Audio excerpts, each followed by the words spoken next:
So here's where I'm at with the pistons and the cylinders on this 1948 Indian Chief. What caught my attention right away is that both of these pistons are stamped 30 thou over, but they are not the same size.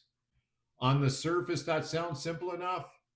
You look at the markings, you assume you know what you got, and you move on.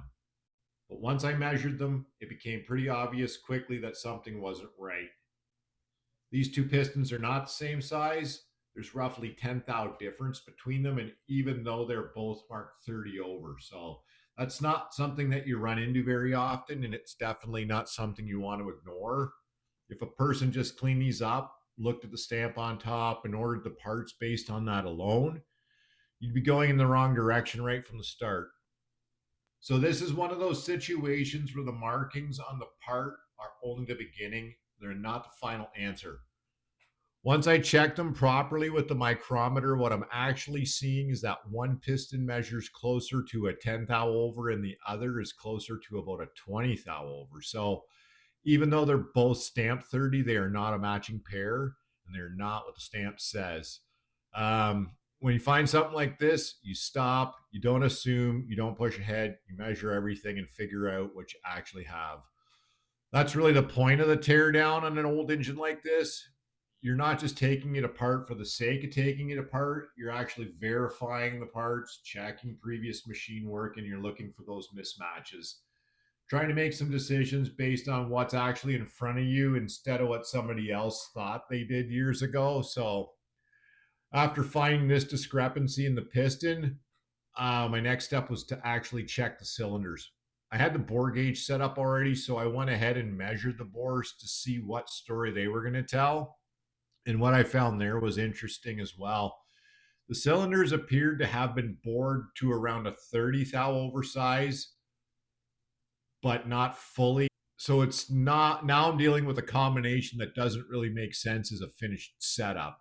The cylinders are basically around 30 over, but the pistons don't match each other and they also don't properly match the bore. So this thing was together, but that doesn't mean it was together correctly. And that's the important distinction. A lot of these older engines have stories inside them. Sometimes you find careful work.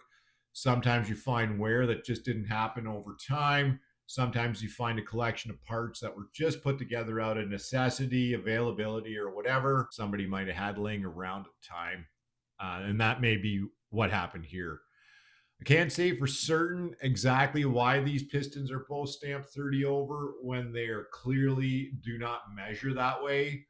But I do know what the measurements are telling me now, and that's what really matters. So this is exactly why you don't trust the stamp on the part. You got to verify everything. The plan here, the plan from here is pretty straightforward. I'll run the home through the cylinders and clean them up. We're going to measure them again carefully.